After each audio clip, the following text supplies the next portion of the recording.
എന്റെ കൂട്ടുകാരന് അവധി കിട്ടും, എനിക്ക് അവധി കിട്ടൂല. എറണാകുളത്ത് പെട്ടെന്ന് അവധി കിട്ടാറുണ്ട്. അന്ന് റേഡിയോയിലാണ് ഇത് വരുന്നത്, കളക്ടർ അവധി പ്രഖ്യാപിച്ചു എന്ന് പറഞ്ഞത്.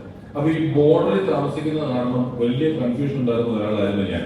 പിന്നെ ഞാൻ ആകെ സമാധാനിച്ചിരുന്നത് എറണാകുളം ജില്ലയിൽ വീടുണ്ടായിട്ടും അവിടുന്ന് ബസ് കയറി വന്ന് ഇവിടുത്തെ സ്കൂളിൽ പഠിക്കുന്ന രണ്ട് കൂട്ടുകാർ എനിക്കുണ്ടായിരുന്നു. അമ്മ അനുഭവിക്കുന്നു, ദുഃഖം ആലോചിക്കുമ്പോൾ നമുക്ക് അതൊരു സന്തോഷം അത്രയും ഇല്ല എന്നൊരു സമാധാനമുണ്ട്. ഇവിടെ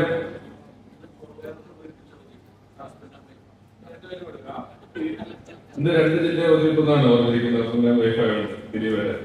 ഈ പലപ്പോഴും നമ്മൾ ആഘോഷിക്കപ്പെടുന്നതും നിങ്ങൾ റിവാർഡ് ചെയ്യപ്പെടുന്നതും അംഗീകരിക്കപ്പെടുന്നതും ആദരിക്കപ്പെടുന്നതും എല്ലാം നിങ്ങൾക്ക് അംഗീകാരങ്ങൾ കിട്ടുമ്പോൾ, നിങ്ങൾ സക്സസിലേക്ക് എത്തുമ്പോഴാണ്. പൊതുവെ ഇപ്പൊ എല്ലാവരും സക്സസിനെ കുറിച്ചും നമ്മുടെ ജീവിതയാത്രയെ കുറിച്ചും ഒക്കെ പറയുമ്പോൾ വർത്തമാനത്തെ എനിക്ക് തോന്നുന്ന ഒരു കുഞ്ഞു കാര്യം മാത്രം പറയാം.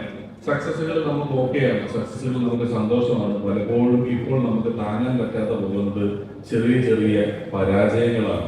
ജീവിതത്തിന്റെ യാത്ര അതും കൂടെ കൂടിയതാണ്. പല സന്ദർഭങ്ങളിലും നമ്മുടെ യാത്രകളിൽ ചെറിയ പരാജയങ്ങൾ നമുക്കുണ്ടാവും, സെറ്റ്ബാക്കുകൾ നമുക്കുണ്ടാവും. നമ്മൾ പലതരം പ്രശ്നങ്ങൾ വരും. അപ്പോഴെല്ലാം ഇതേ ആവേശത്തോടെ ആഗ്രഹത്തോടെ മുന്നിലേക്ക് പോകാൻ, ഇതേ നിലയിൽ വിജയങ്ങൾ തുടർന്നുകൊണ്ട് മുന്നിലേക്ക് പോകാൻ നിങ്ങൾക്ക് എല്ലാവർക്കും ആത്മാർത്ഥമായി സാധിക്കട്ടെ എന്ന് ഞാൻ ഹൃദയപൂർവ്വം ആശംസിക്കുന്നു.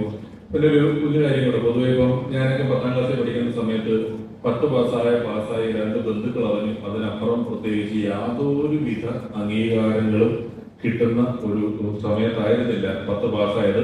ഇനി ആ സമയത്ത് എന്തെങ്കിലുമൊക്കെ അംഗീകാരങ്ങൾ കിട്ടുമായിരുന്നെങ്കിലും നമ്മുടെയൊക്കെ മാർക്ക് കണ്ടെന്ന് ഒരാൾ തരാനും പോകുന്നില്ല. അതുപോലെയാണ് ആ സമയത്ത് മാർക്ക് മേടിച്ചത്. പഠിച്ചിട്ട് അംഗീകാരം കിട്ടിയില്ല എന്നുള്ളൊരു അർത്ഥം അതിനില്ല. അത്രയും മാർക്കൊക്കെ പല സന്ദർഭങ്ങളിലും ഒക്കെ ഉണ്ടായിട്ടുള്ളൂ. അപ്പോൾ പൊതുവെ ഈ ആൾക്കാർ എപ്പോഴും പറയുമല്ലോ, പണ്ട് ഭയങ്കര കഷ്ടപ്പാടായിരുന്നു, ഇപ്പോൾ ഉള്ള പിള്ളേർക്ക് ഭയങ്കര സുഖമാണെന്നൊക്കെ. അതെല്ലാവരും പറയുന്നുണ്ട്. എന്റെ വീട്ടിലൊക്കെ എന്റെ അച്ഛനൊക്കെ ഇടയ്ക്ക് പറയുന്നത് ഞങ്ങൾക്ക് ഭയങ്കര സുഖമല്ലേ, ഞങ്ങൾ ഒരുപാട് കഷ്ടപ്പെട്ട ആൾക്കാരാണ്. ഒരു VIP-യുടെ പെട്ടി ഉണ്ടായിരുന്നു അച്ഛന്. അതിലൊരു നമ്പർ ലോക്കാണ്, 3 അക്കമേ ഉള്ളൂ ആ നമ്പർ ലോക്ക്. അത് മറന്നു പോകാതിരിക്കാൻ ഒരു പ്ലാസ്റ്ററിൽ എഴുതിയിട്ട് പെട്ടിയുടെ അടിയിൽ ഒളിച്ചു വെച്ച ആളാ അച്ഛൻ.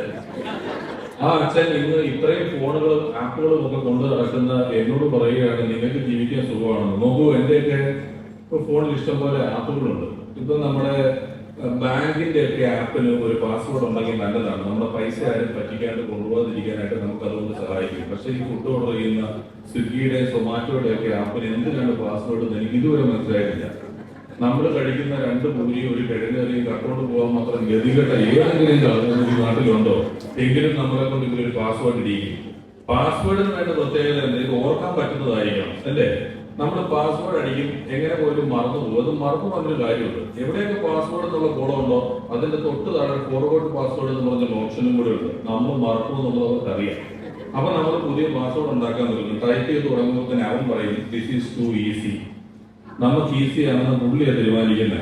നമ്മുടെ ഓർമ്മശക്തി നമുക്ക് തന്നെ കിട്ടുന്നില്ല. അപ്പൊ നമ്മൾ അടിച്ചു കൊടുക്കുമ്പോൾ പറയും ഒരു അക്കം കൂടെ ചേർത്തു, ഒരു അക്ഷരം കൂടെ ചേർത്തു, ഒരു ചിഹ്നം കൂടെ ചേർത്തു. അങ്ങനെ നമുക്ക് പരിചയമുള്ള മക്കളുടെ പേര്, ഡേറ്റ് ഓഫ് ബർത്ത് ഇതെല്ലാം കഴിഞ്ഞ് ലോകത്തില്ലാത്ത എന്തെങ്കിലും ഒരു വാക്കുകളുടെ കോമ്പിനേഷൻ കൊണ്ട് ഒരു 2 മാസം കഴിഞ്ഞ് മറന്നു പോകുന്നൊരു പാസ്വേഡ് ഇവർ തന്നെ നമ്മളെ കൊണ്ട് വീണ്ടും ഉണ്ടാക്കിയും പഴയ അടിക്കാൻ പറഞ്ഞാൽ പറയും ലാസ്റ്റ് ഉപയോഗിക്കരുതെന്ന്. അപ്പോൾ അവർക്ക് അറിയാം നമ്മുടെ പാസ്വേഡ് ഏതാണ്.